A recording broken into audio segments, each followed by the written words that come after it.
ఎంఆర్పిఎస్ యొక్క హక్కులకు అభయం ఇస్తూ మందకృష్ణ గారికి అభినందనలు తెలియజేసిన ప్రధానమంత్రి గారు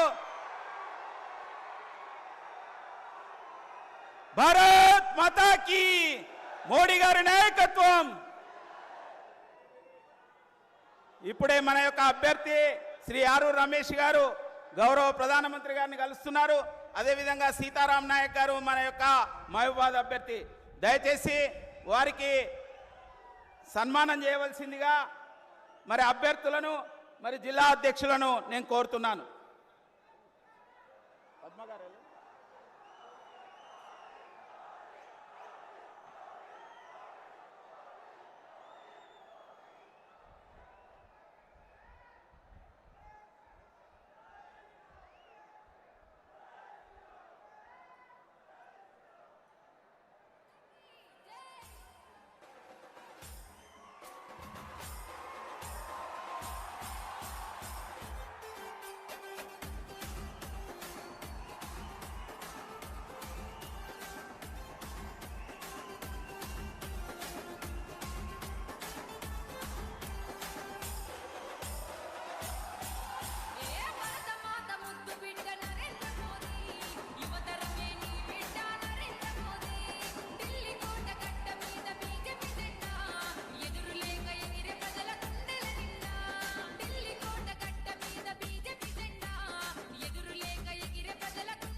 దయచేసి అందరు కూర్చోవలసిందిగా కోరుతున్నాం.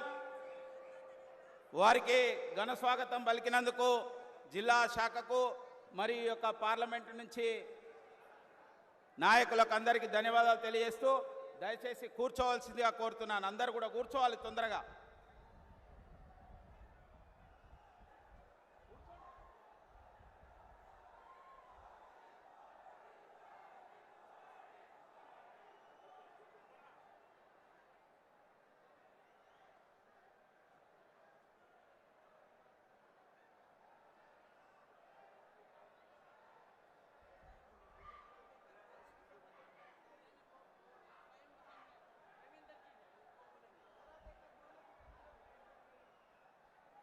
దయచేసి అందరు కూడా కూర్చోవలసిందిగా కోరుతున్నాను. భారత్ మాతా కీ, నరేంద్ర మోడీ గారి నాయకత్వం.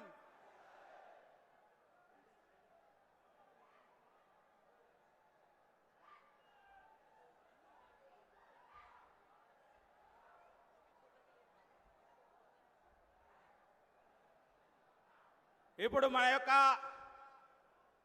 మాజీ శాసనసభ్యులు, భారతీయ జనతా పార్టీ నాయకులు, మన వరంగల్ భారతీయ జనతా పార్టీ అభ్యర్థి శ్రీ ఆరూరు రమేష్ గారిని మాట్లాడవలసిందిగా కోరుతున్నాను.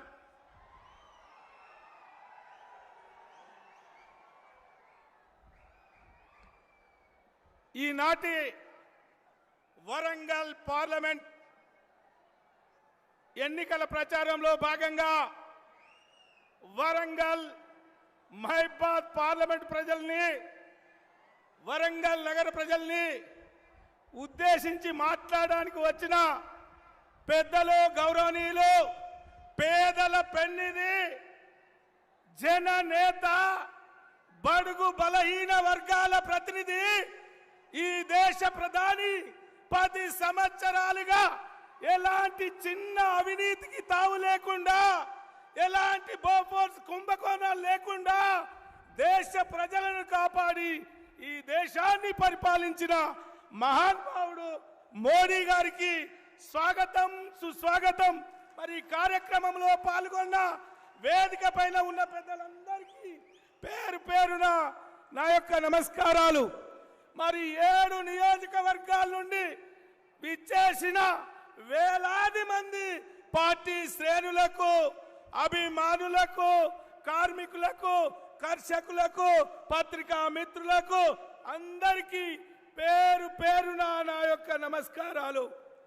మీ వరంగల్ బిడ్డగా మరి బీజేపీ బలపరిచిన మోడీ గారు ఆశీర్వదించిన ఈ బిడ్డను 13వ తారీఖు జరిగే ఎన్నికల్లో మీరు నిండు మనసుతో ఆశీర్వదించి మూడోసారి ప్రధానిగా మోడీ గారికి కావడానికి నన్ను కానుకగా పంపమని నేను మిమ్మల్ని శిరస్సు వంచి నమస్కరిస్తున్నా.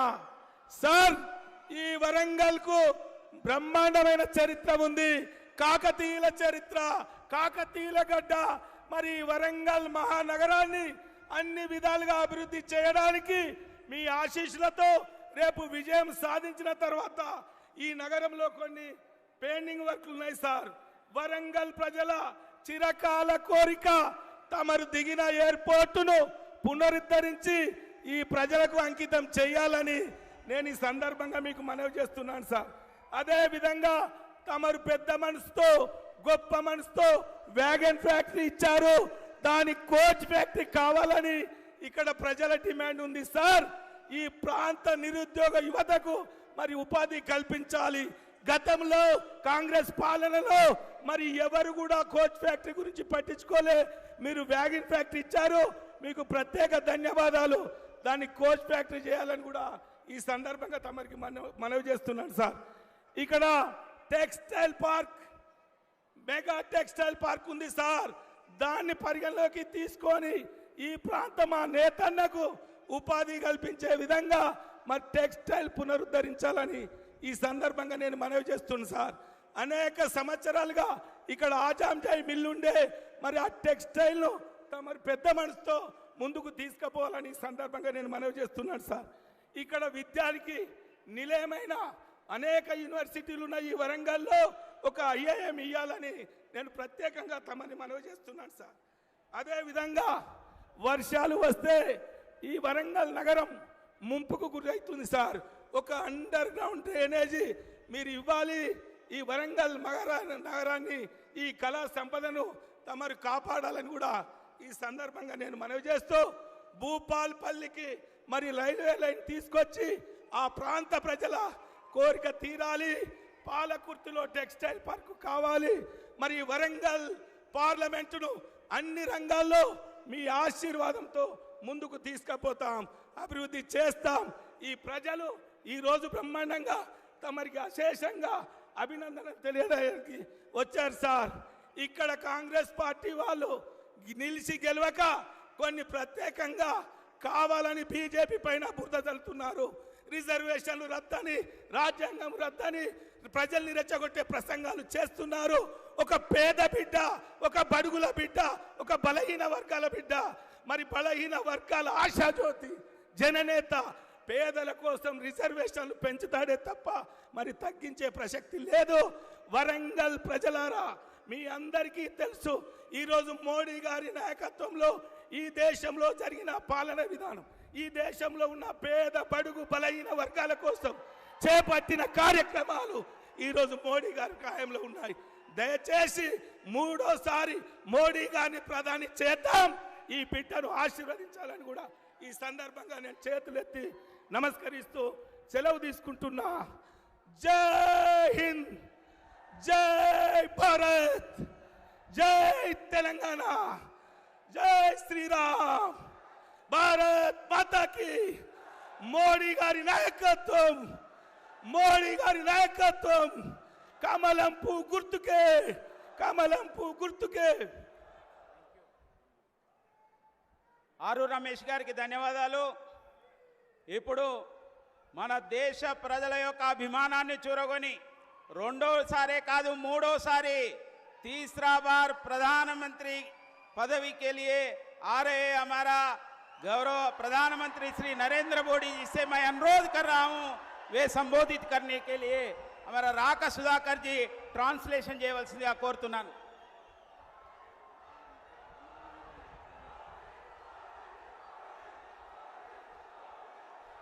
भारत माता की, भारत माता की, भारत माता की।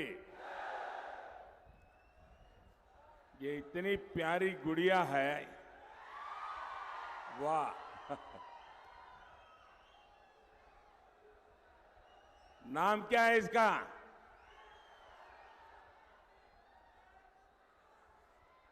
बड़ा पगड़ी वगड़ी पहन के आई है।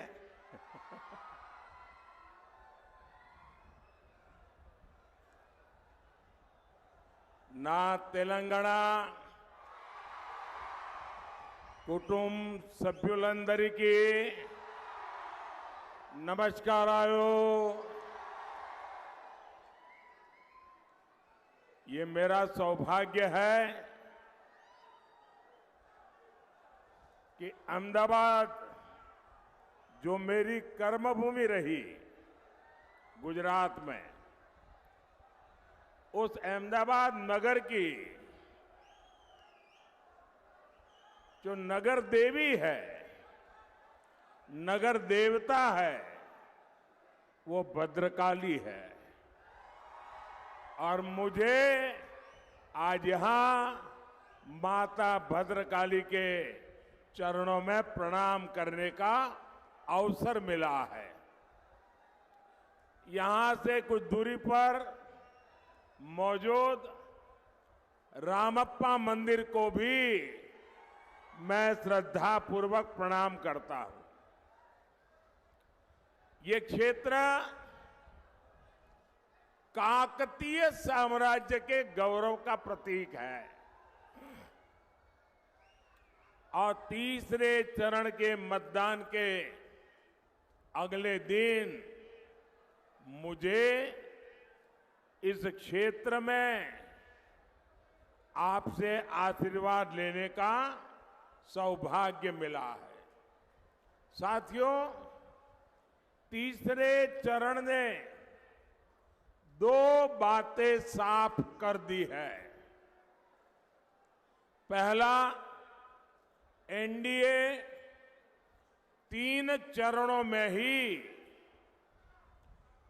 विजय रथ तेज गति से जनता आगे ले जा रही है। दूसरा, कांग्रेस के लोग मैग्नीफाइंग ग्लास लेकर अपनी सीटें खोज रहे हैं।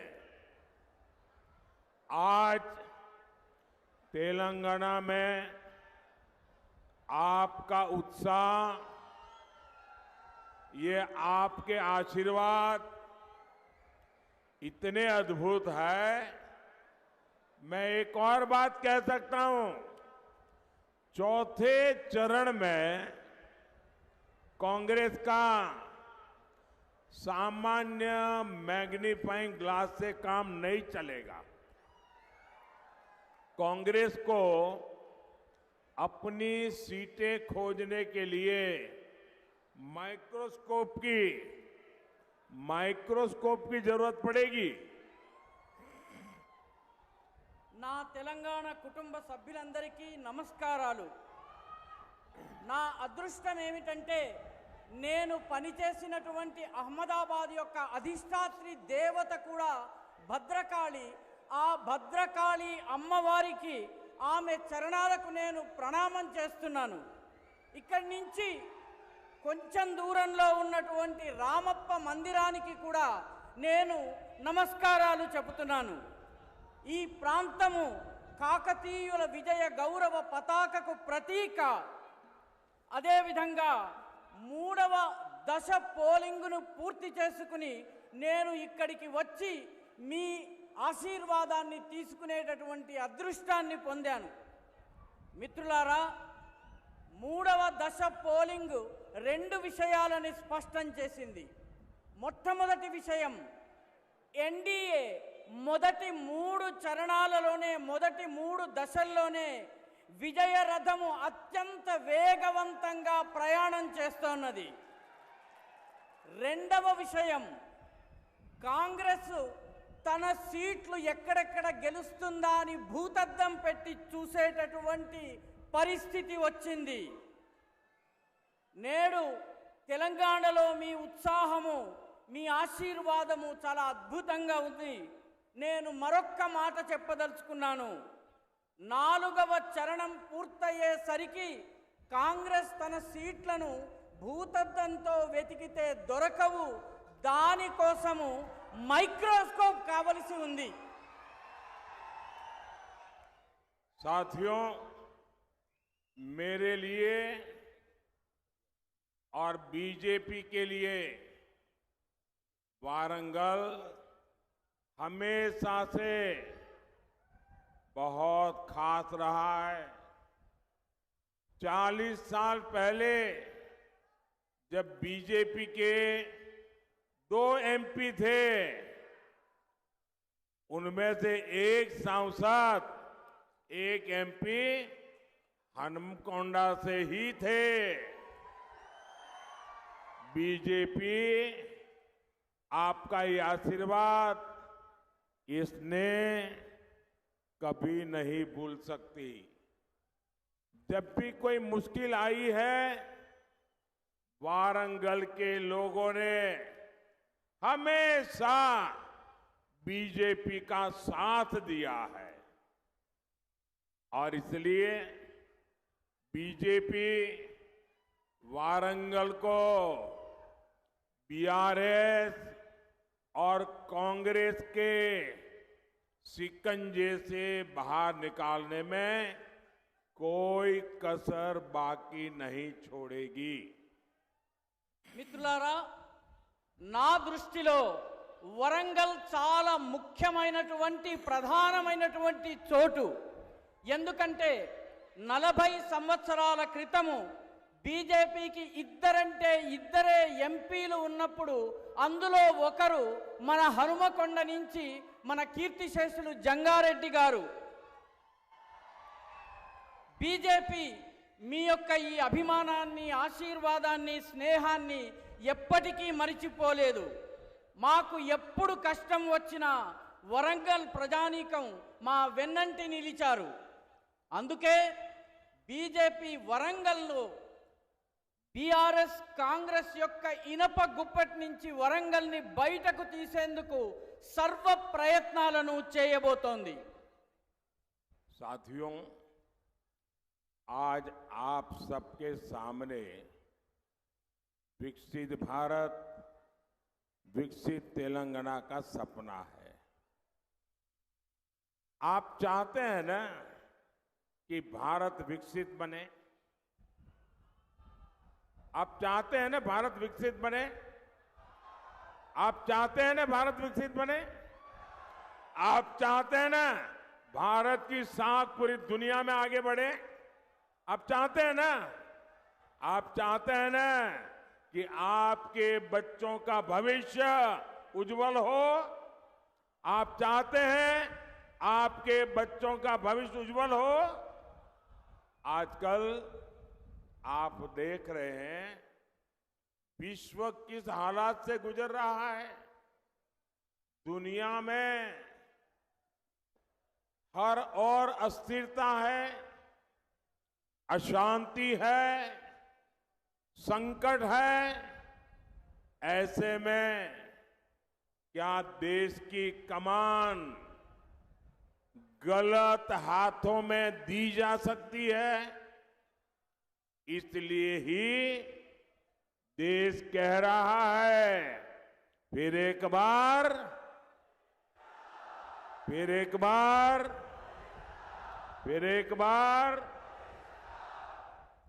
మిత్రులారా, మీరందరూ వికసిత భారత్, వికసిత తెలంగాణ కలను కంటున్నారు. మీరందరూ భారతదేశం అభివృద్ధి చెందాలని కోరుకుంటున్నారా? మీరు భారతదేశం యొక్క ప్రతిష్ట ప్రపంచమంతా వ్యాప్తం కావాలని కోరుకుంటున్నారా? అదేవిధంగా మీ పిల్లల భవిష్యత్తు ఉజ్వలంగా ఉండాలని మీరు కోరుకుంటున్నారా? ఈ రోజుల్లో ప్రస్తుత పరిస్థితుల్లో మీరు చూస్తున్నారు ప్రపంచం ఎలాంటి పరిస్థితుల్లోంచి వెళ్తుందో. ప్రపంచమంతటా అస్థిరత, అశాంతి, భయాందోళనలు, విపత్తులు ఉన్నాయి. ఇలాంటి పరిస్థితుల్లో దేశం యొక్క కార్యభారము, దేశం యొక్క పూర్తి శక్తి తప్పుడు చేతుల్లోకి వెళ్ళకూడదు. అందుకే దేశం ఏమంటోందంటే అబ్ కీ బార్ మోదీ సర్కార్ అంటోంది. साथियों, 10 साल पहले की कांग्रेस की केंद्र सरकार कोई उसके पापों को भूल नहीं सकता। हर कुछ दिन में हजारों करोड़ रुपए का नया घोटाला सामने आ जाता था।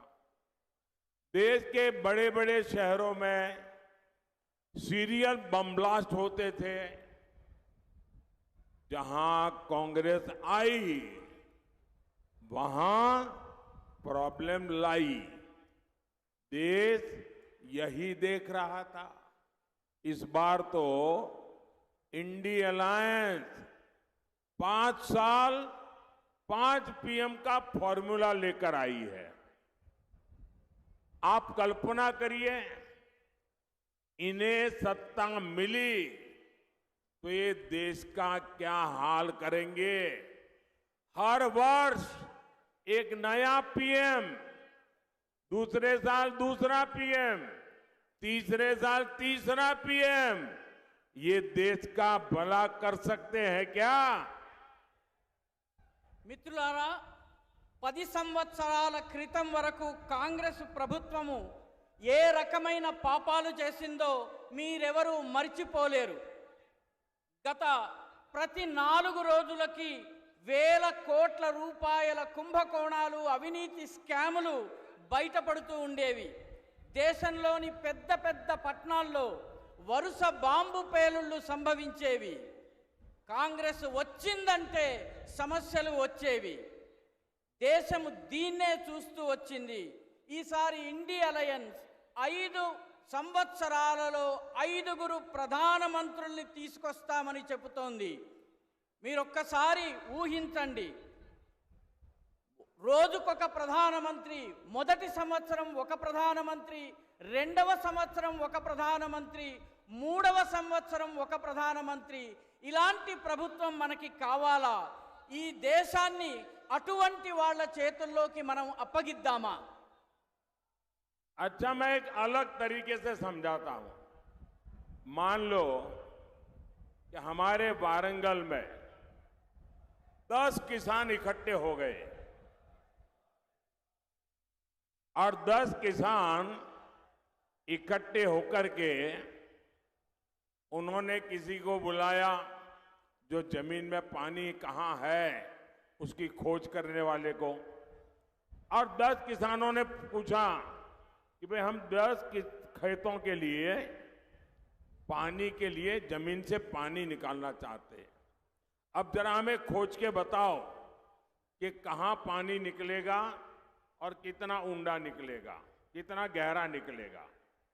तो वो जो जानकार व्यक्ति था उसने 10 के खेत देखे और कहा, देखो भाई, ये नीचे पानी तो है, लेकिन आपको 100 मीटर नीचे जाना पड़ेगा, पाइप लगानी पड़ेगी, तब जाकर के पानी निकलेगा। तो ये फिर 10 किसान मिले, उन्होंने कहा, देखो भाई, उसने कहा है कि 100 मीटर नीचे जाएंगे तो पानी निकलेगा। तो फिर उन सब ने तय किया कि ऐसा करो, हम 10 किसान हैं तो मेरे खेत में 10 मीटर का पाइप डालो। दूसरे ने कहा मेरे खेत में 10 मीटर का पाइप डालो। तो 10 ने कहा कि हमारे 10 खेत में 10-10 मीटर के पाइप डालेंगे तो 100 मीटर हो जाएगा। बताओ, इससे पानी निकलेगा क्या? దీన్నే మీకు ఇంకొక పద్ధతిలో అర్థం చేయించే ప్రయత్నం చేస్తాను.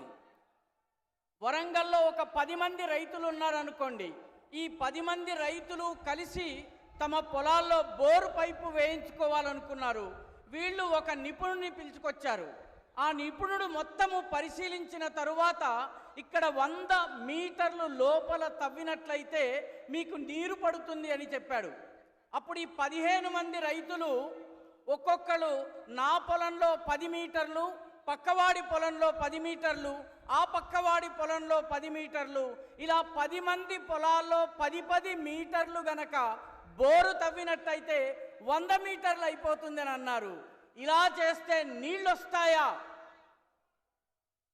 కాబట్టి ఈ రకమైనటువంటి ప్రభుత్వం మనకు వద్దు అని చెప్తున్నారు. अब बताइए, ये कहते हैं कि हर पार्टी का एक एक प्रधानमंत्री, हर वर्ष एक एक प्रधानमंत्री, जैसे उस किसान का बेचारे का पानी नहीं निकला, ये देश का भी कुछ भला नहीं कर सकते। కాబట్టి ప్రతి పార్టీకి ఒక్కొక్క ప్రధానమంత్రి ఉన్నట్లయితే ఈ దేశం యొక్క భవిష్యత్ ఏమవుతుంది? ఏ రకంగానైతే ప్రతి పొలంలోనూ 10 మీటర్లు బోరు పంపు వేస్తే నీళ్లు రావో, అదే రకంగా ఒక్కొక్క పార్టీకి ఒక్కొక్క ప్రధానమంత్రి, ఒక్కొక్క ఏడాదికి ఒక్కొక్క ప్రధానమంత్రి ఉంటే ఈ దేశం బాగుపడుతుందా? साथियों, कांग्रेस झूठ की कितनी बड़ी मास्टर है, तेलंगाना से बेहतर कौन जानेगा। मैं आपसे पूछता हूं, कांग्रेस ने अपनी सबसे बड़ी नेता के जन्मदिन से पहले किसानों का कर्ज माफ करने का वादा किया था। इन्होंने झूठ बोला कि नहीं बोला? अब ये लोग 15 अगस्त तक अपने वादे टाल रहे हैं, क्या कि लोकसभा का चुनाव खत्म हो जाए फिर वो हाथ ऊपर कर दे। क्या ये आपसे धोखा नहीं है? आपकी भावनाओं का अपमान नहीं है? ये लोग वेमुलावाड़ा के भगवान राजन्ना की सौगंध खा रहे थे और ये तो सनातन को गाली देने वाले लोग हैं। सनातन को गाली देने वालों की सौगंध, इसका कोई भरोसा कर सकता है क्या? మిత్రులారా, కాంగ్రెస్ ఎంత అబద్ధాల కోరు అన్నటువంటి విషయము తెలంగాణ ప్రజలకు తెలిసినట్టుగా మరెవ్వరికీ తెలియదు. నేను మిమ్మల్ని అడుగుతున్నాను, కాంగ్రెస్ యొక్క అతిపెద్ద నాయకుడి పుట్టినరోజు నాడు రైతుల యొక్క రుణమాఫీ చేస్తానని చెప్పి వాగ్దానం చేసింది. అబద్ధం చెప్పిందా లేదా? ఇప్పుడు 15 ఆగస్టు వరకు ఈ వాగ్దానాన్ని వెనక్కి తోశారు. లోకసభ ఎన్నికలు అయ్యేదాకా ఆగి ఆ తరువాత చేతులెత్తేయబోతున్నారు. ఇది మిమ్మల్ని మోసం చేయడం కాదా? మీ మనోభావాల్ని దెబ్బతీయడం కాదా? వీళ్ళు వేములవాడ రాజన్న మీద ప్రతిజ్ఞ చేస్తున్నారు, ఒట్టు పెట్టుకుంటున్నారు, కానీ మరొక వైపు సనాతనాన్ని తిడుతున్నారు. సనాతన ధర్మాన్ని తిట్టేటటువంటి వాళ్ళు పెట్టేటటువంటి ఒట్టుని ఎవరైనా నమ్మగలరా? साथियों, कांग्रेस ने तेलंगाना आंदोलन में बलिदान देने वालों के परिवार को पेंशन देने का वादा किया था। कभी भी वो वादा पूरा किया क्या? कांग्रेस ने 250 स्क्वायर यार्ड जमीन देने के लिए कहा था। आप बताइए, जमीन मिली क्या? कांग्रेस ने महिलाओं को हर महीने 2500 रुपीज देने का वादा किया था। आज तक यहाँ की महिला इसका इंतजार कर रही है। यहाँ तेलंगाना में पावर कट इतने ज्यादा बढ़ गए हैं कि लोगों का जीना मुश्किल हो गया है। ऐसी विश्वासघाती कांग्रेस क्या आपका भला कर सकती है? మిత్రులారా, కాంగ్రెస్ పార్టీ తెలంగాణ కోసం బలిదానం చేసిన వాళ్ళ కుటుంబ సభ్యులకి పెన్షన్ ఇస్తానని వాగ్దానం చేసింది. ఆ వాగ్దానం పూర్తయిందా? అదేవిధంగా కాంగ్రెస్ 250 గజాల భూమిని ఇస్తానని చెప్పి కూడా, స్థలాన్ని ఇస్తానని చెప్పి కూడా వాగ్దానం చేసింది. ఆ భూమి లభించిందా? కాంగ్రెస్ మహిళలకు నెలకు 2500 రూపాయలు ఇస్తానని వాగ్దానం చేసింది. ఇప్పటికీ మహిళలు ఆ 2,500 రూపాయల కోసం ఎదురు చూస్తున్నారు. ఇక్కడ తెలంగాణలో విద్యుత్ కోతలు, పవర్ కట్స్ ఎంతగా పెరిగిపోయినాయంటే ప్రజలకు ఈ గంట గడవడం కష్టమైపోతోంది. ఇటువంటి నమ్మక ద్రోహి అయిన కాంగ్రెస్ మీకు ఎలాంటి మేలు చేయగలదు? ఒక్కసారి ఆలోచించండి. साथियों, जब से कांग्रेस आई है तेलंगाना का विकास ठप पड़ा है, सरकार का खजाना खाली हो गया है। जरा बताइए ये पैसा कहां जा रहा है? तेलंगाना की जनता का पैसा डबल आर टैक्स के नाम पर लूटा जा रहा है। और यहां चर्चा है कि डबल आर टैक्स में एक हिस्सा पहले आर के लिए हैदराबाद जाता है, दूसरा हिस्सा दूसरे आर के लिए दिल्ली भेजा जाता है। మిత్రులారా, కాంగ్రెస్ ప్రభుత్వం అధికారంలోకి వచ్చినప్పటి నుంచి అభివృద్ధి పూర్తిగా ఆగిపోయింది. ప్రభుత్వం యొక్క ఖజానా పూర్తిగా ఖాళీ అయిపోయింది. మీరు చెప్పండి, ఈ డబ్బులన్నీ ఏమవుతున్నాయి? ఇక్కడ తెలంగాణలో చర్చ ఏమిటంటే డబల్ ఆర్ ట్యాక్స్ అనే పేరిట ప్రజలని దోపిడీ చేయడం జరుగుతోంది. ఈ డబల్ ఆర్ ట్యాక్స్ లోని మొదటి ఆర్ కోసము ఒక భాగం హైదరాబాద్కు వెళితే రెండవ ఆర్ కోసము ఢిల్లీకి వెళ్తోంది.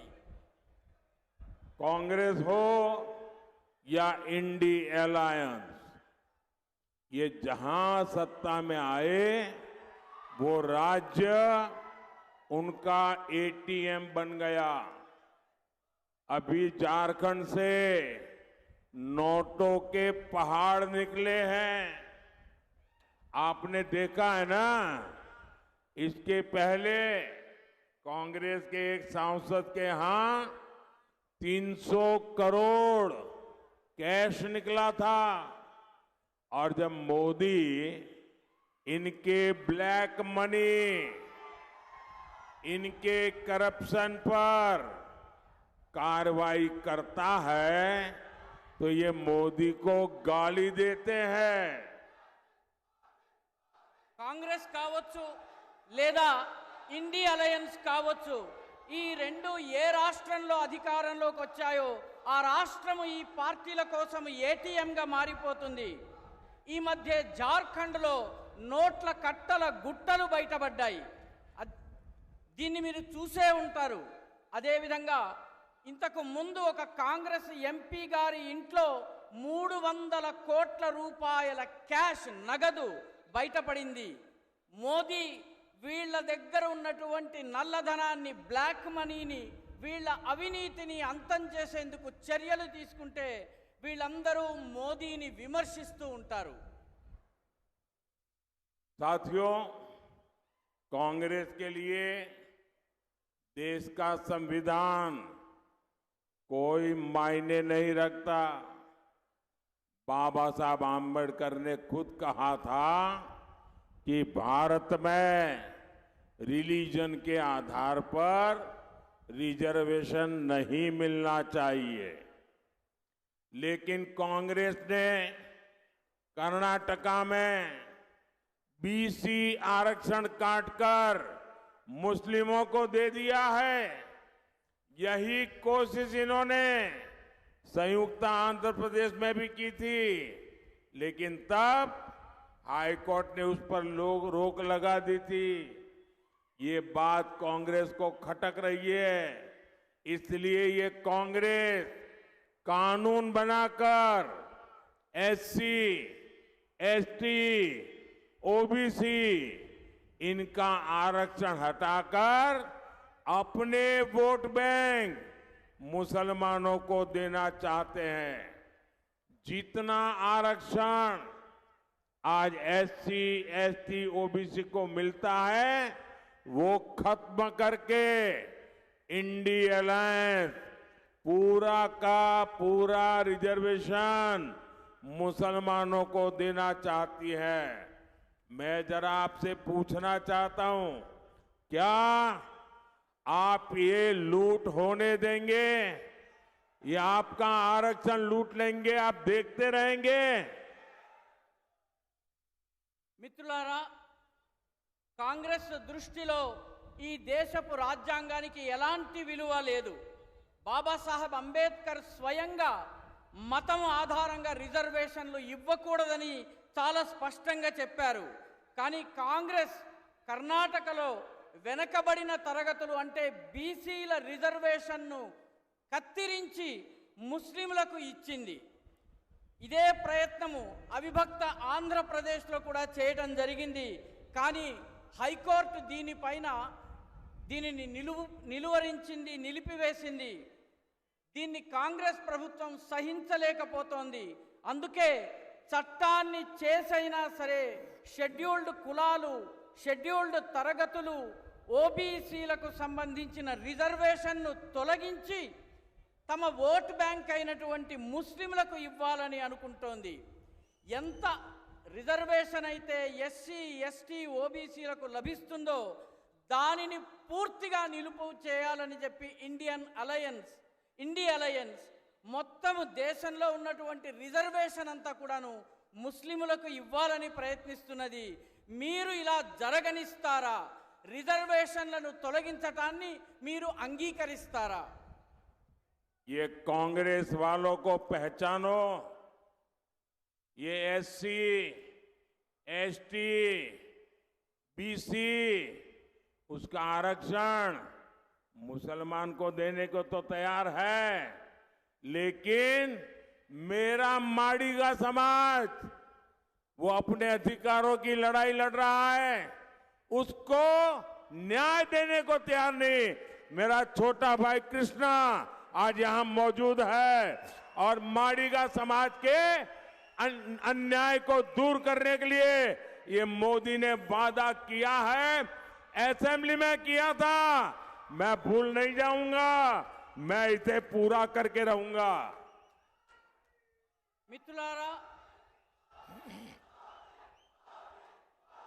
మిత్రులారా, కాంగ్రెస్ పార్టీని ఒకసారి గమనించి చూడండి.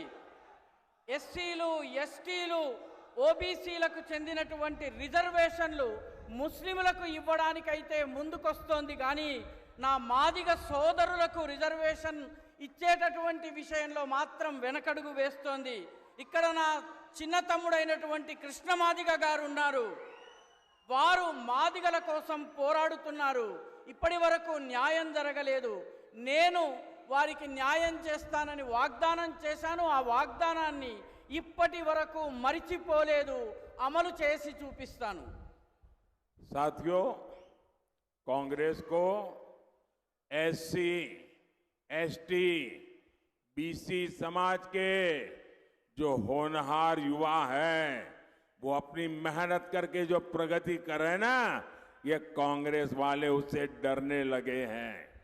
केंद्र सरकार ने तेलंगाना में सम्मक्का सरक्का ट्राइबल यूनिवर्सिटी बनाने का भारत सरकार का फैसला, लेकिन यहां की कांग्रेस सरकार इसको रोकने के लिए लगातार रोड़े अटका रही है।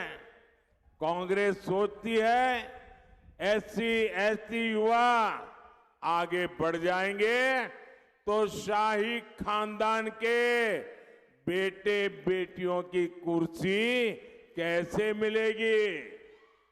మిత్రులారా, కాంగ్రెస్ ఎస్సీ, ఎస్టీ, బీసీ సమాజంలో ఉన్నటువంటి ప్రతిభావంతులైనటువంటి యువకుల యొక్క అభివృద్ధిని చూసి భయపడుతోంది.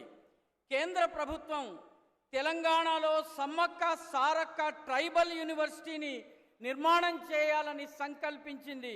కానీ కాంగ్రెస్ ప్రభుత్వం దానికి ఇబ్బందులు తెచ్చి దానిని ఆపివేయాలని ప్రయత్నిస్తోంది. నిరంతరం ఇబ్బందుల్ని ఇక్కట్లను పెంచుతోంది. కాంగ్రెస్ ఏమనుకుంటుందంటే ఎస్సీ ఎస్టీ సముదాయాలకు చెందిన యువకులు గనక ముందుకొచ్చినట్లయితే ఈ పెత్తందారుల కుటుంబాల పిల్లలకు కుర్చీ దక్కకుండా అయిపోతుందన్నటువంటి భయం కాంగ్రెస్ పార్టీకి ఉంది. साथियों, बीआरएस की सच्चाई भी एसटी, एससी, बीसी समाज को धोखा देने की और अपीजमेंट की है।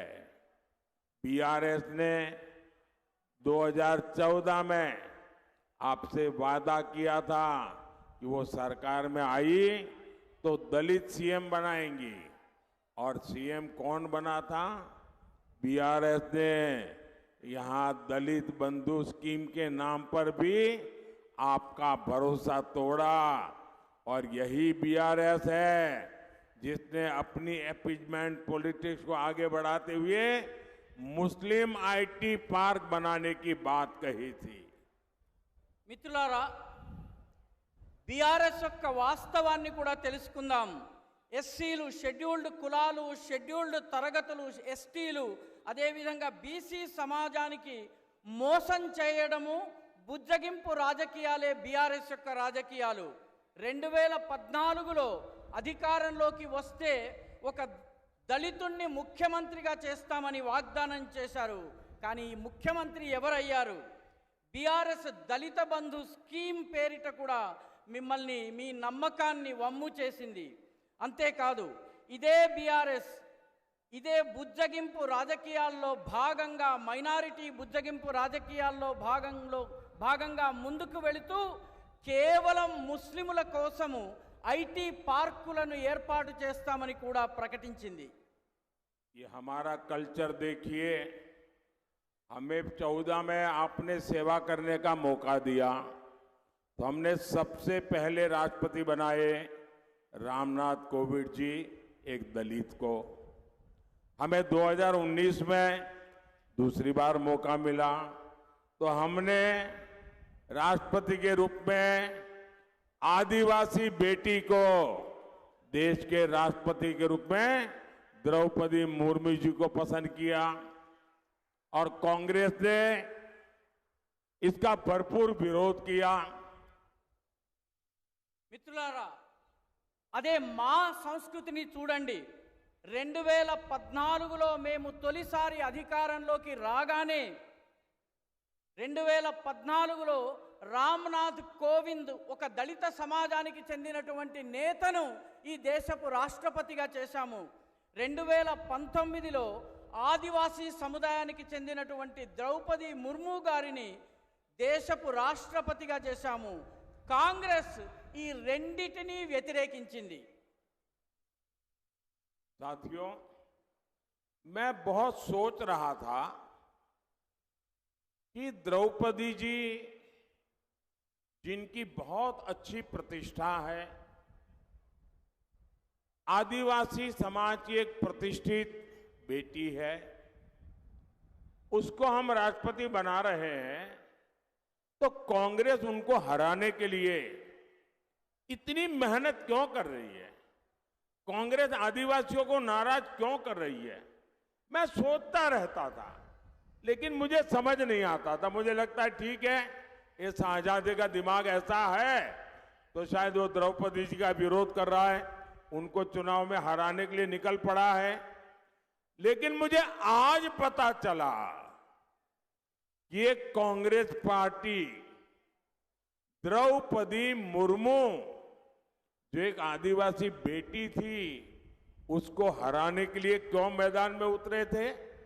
आज मुझे पता चला कि अमेरिका में ये शहजादे के एक अंकल रहते हैं। ये शहजादे के अंकल, वो उनको फिलोसोफर एंड गाइड है।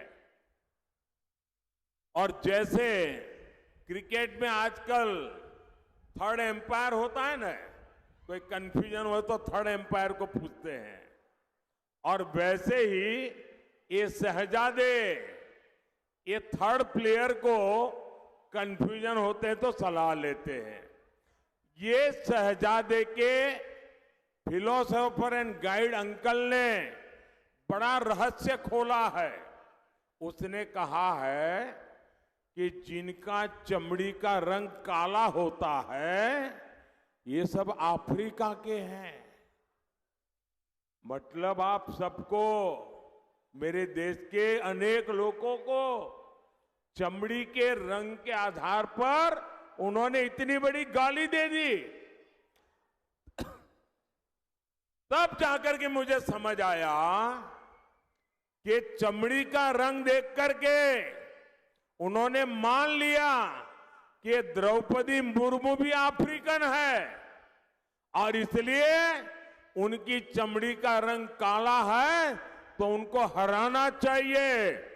ये सोच आज पहली बार मुझे तो पता चला कि ये दिमाग कहां काम कर रहा है इनका, ये देश को कहां ले जाएंगे। अरे चमड़ी का रंग कोई भी हो, हम तो श्री कृष्ण की पूजा करने वाले लोग हैं, जिसकी चमड़ी का रंग यहां हम सब जैसा रंग था। మిత్రులారా, నేను చాలా ఆలోచించాను. ద్రౌపది ముర్ము గారిని ఇంత సుప్రతిష్ఠితమైనటువంటి ఆదివాసీ సముదాయానికి చెందినటువంటి ద్రౌపది ముర్ము గారిని కాంగ్రెస్ పార్టీ ఇంత తీవ్రంగా ఎందుకు వ్యతిరేకించింది? మొత్తము ఆదివాసీ సముదాయపు వ్యతిరేకత వచ్చినా కూడా లెక్క చేయకుండా ఆమెను ఎందుకు వ్యతిరేకించింది అన్నది ఎంత ఆలోచించినా అర్థం కాలేదు. చివరికి నాకు ఇప్పుడు అర్థమవుతున్నది ఏమిటంటే, ద్రౌపది ముర్ము గారి చర్మపు రంగు నలుపు. ఇక్కడ ఉన్నటువంటి రాజకుమారుడికి అమెరికాలో ఒక ఫ్రెండ్, ఫిలాసఫరు, గైడ్ అంటే మిత్రుడు, సఖుడు, మార్గదర్శి ఉన్నారు. ఆయన ఈ అంకుల్ ఎవరైతే అమెరికాలో ఉన్నారో ఆయన ఈ మధ్య ఒక మాట చెప్పారు. చర్మము రంగు నల్లగా ఉన్న వాళ్ళందరూ ఆఫ్రికన్లు అని చెప్పారు. మీరంతా మీ చర్మము రంగు నల్లగా ఉంది అంటే మిమ్మల్ని అందరినీ కూడాను ఒక పెద్ద తిట్టినట్టుగా, చాలా అవమానకరంగా మాట్లాడినట్టుగా మీరు భావించాలి. నాకు అర్థమైందప్పుడు చర్మము రంగుని బట్టి ద్రౌపది ముర్ము గారిని కూడా ఆఫ్రికన్ అని ఆయన భావించారు. అందుకే ఓడించాలని చెప్పి ఆయన బోధించారు. మెదడు ఎక్కడిది, ఆలోచన ఎక్కడిది అన్నది మనం అర్థం చేసుకోవాలి. చర్మపు రంగు నల్లగా ఈ దేశంలో చాలా మందికి ఉంటుంది. భగవాన్ శ్రీకృష్ణుడి చర్మపు రంగు కూడా నీలం రంగులో, నల్ల రంగులో, మనందరి రంగులో ఉంటుందని గమనించాలి.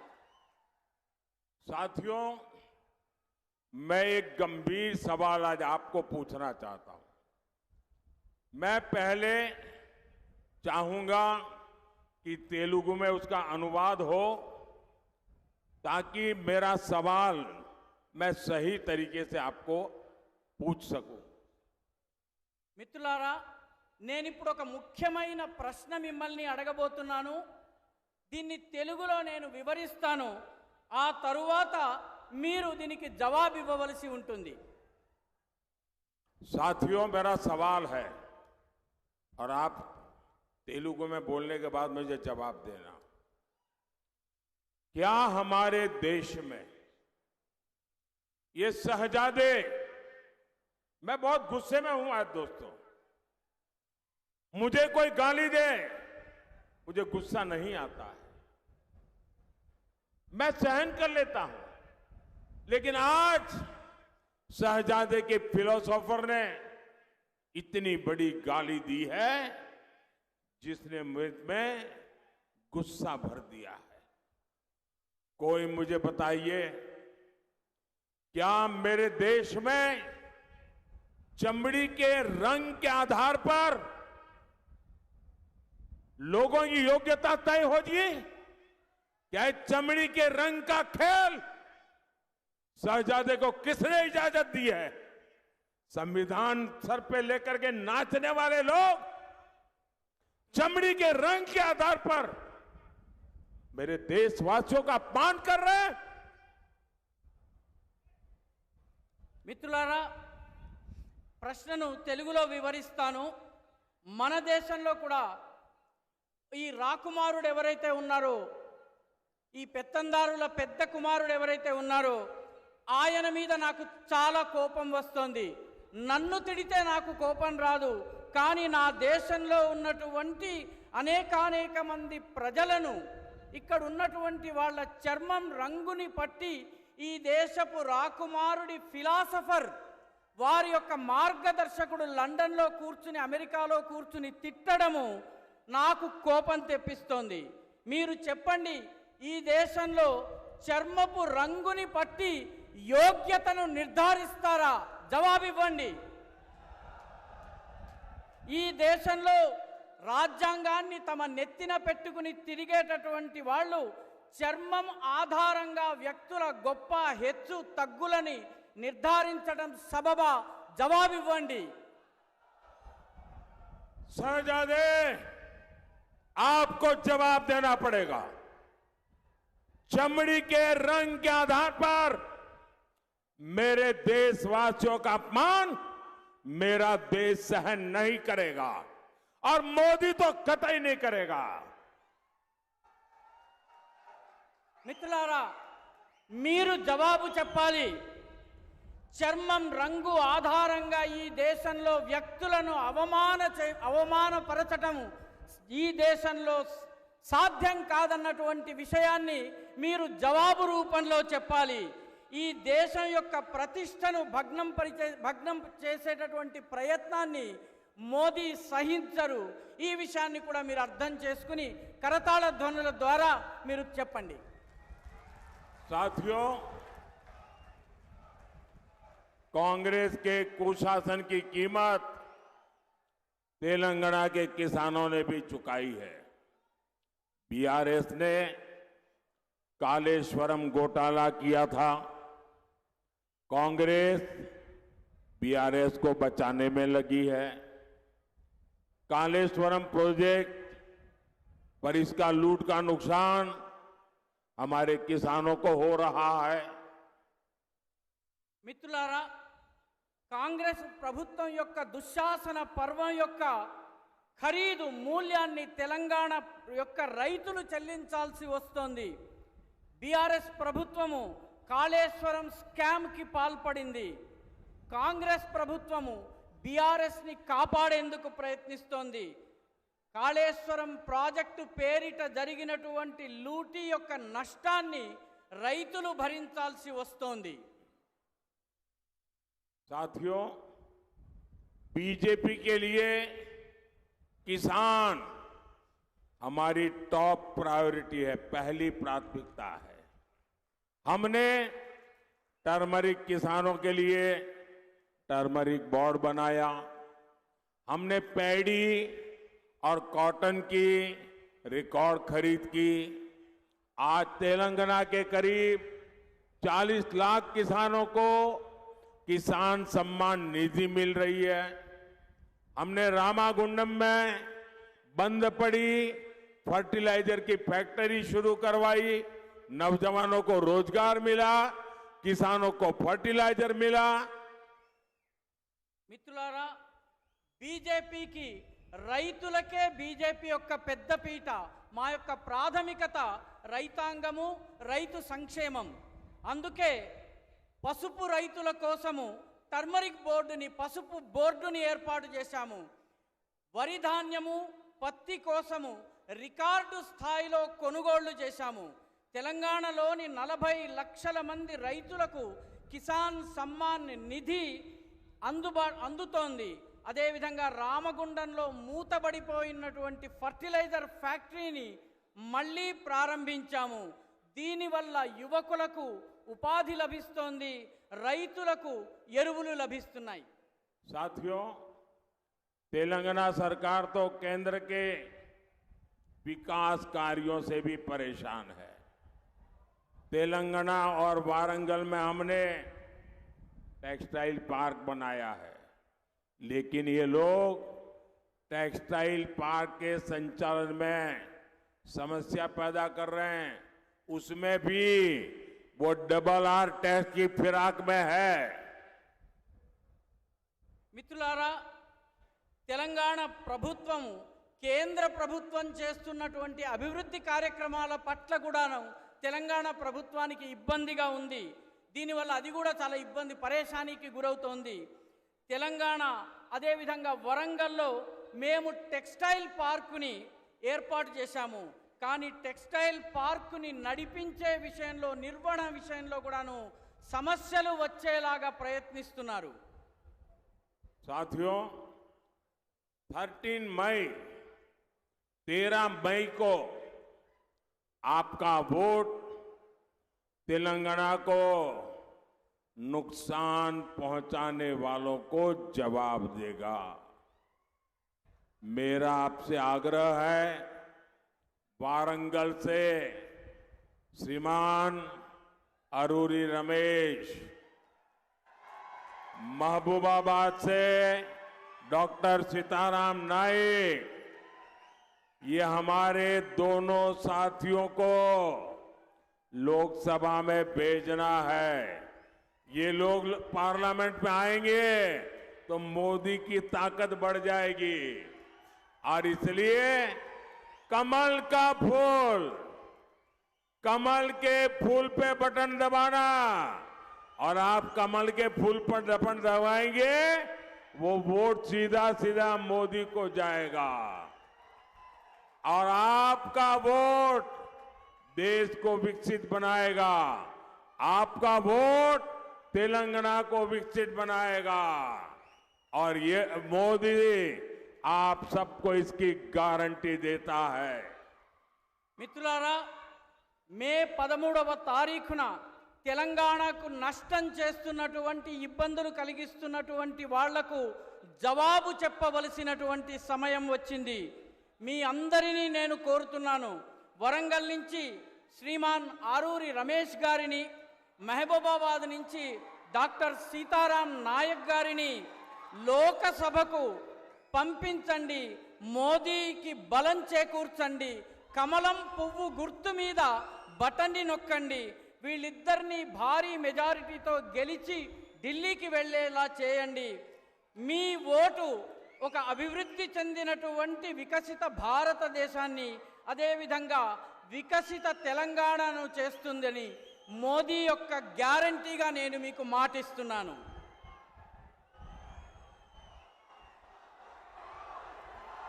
मेरे साथ बोलिए, भारत माता की జై.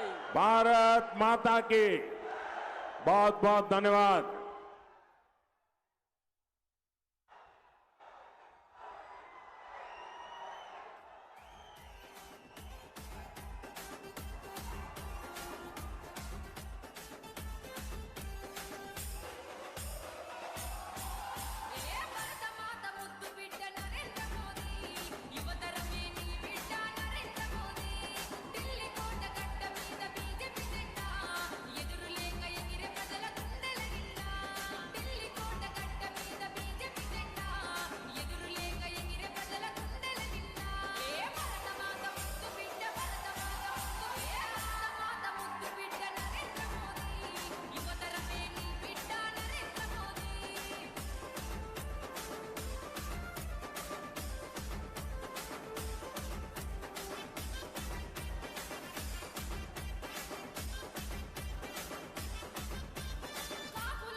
వందన సమర్పణ చేయవలసిందిగా పార్లమెంట్ జాయింట్ కన్వీనర్ అల్లం రాజు గారిని కోరుతున్నాను.